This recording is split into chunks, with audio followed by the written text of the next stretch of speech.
Hello guys, welcome back to my channel, Wine Pilit. Pero guys, meron akong topic na i-discuss ngayon. Topic na i-discuss ko guys ay ayon sa katanungan ni Mary Jane.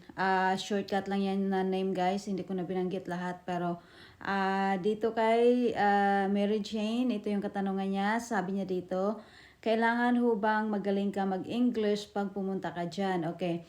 Hi Ma'am Mary Jane, hindi mo kailangan na magaling ka English as long as marunong ka mag yes or no or basic English.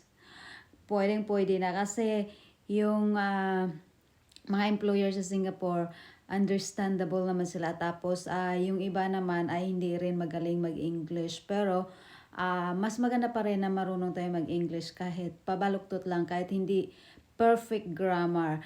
Ngayon kung sa tingin mo ay hindi pa sapat yung kaalaman mo, meron naman tayong tinatawag na Google Translation. Ngayon, kung gusto mo talaga makipag-usap sa employer mo ng medyo maganda-ganda ang iyong grammar, pwede mo namang isulat mo na sa Tagalog sa Google Translation, tapos ita-translate yan sa English, tapos yun na lang yung basahin mo para mas maintindihan ka ng iyong employer. Pero wag ka mag-alala kasi lalo na kapag ang employer mo ay elderly,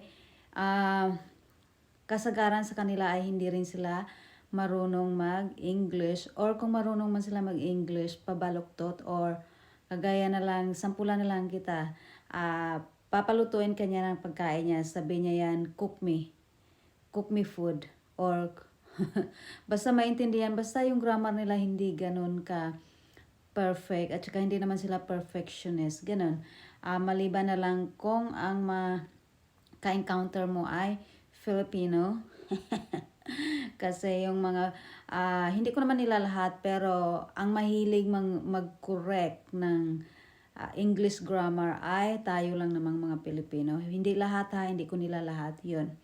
Anyway guys, sana nasagot ko yung katanungan mo, Mary Jane. Huwag ka mag-alala kasi sa Singapore maraming, like for example, example ko sa'yo, Myanmar, yung galing Myanmar, kasagaran, or Indonesia, kasagaran yung mga English nila talaga ay yes or no lang. Hindi ko naman nila lahat, pero sa mga nakikilala ko sa Singapore na Myanmar na nakakausap ko, dumating sila ng Singapore na ang alam lang nila ay yes or no. Tapos natututo na lang sila pagdating sa loob ng bahay ng employer nila kung willing talaga sila matuto. Yun.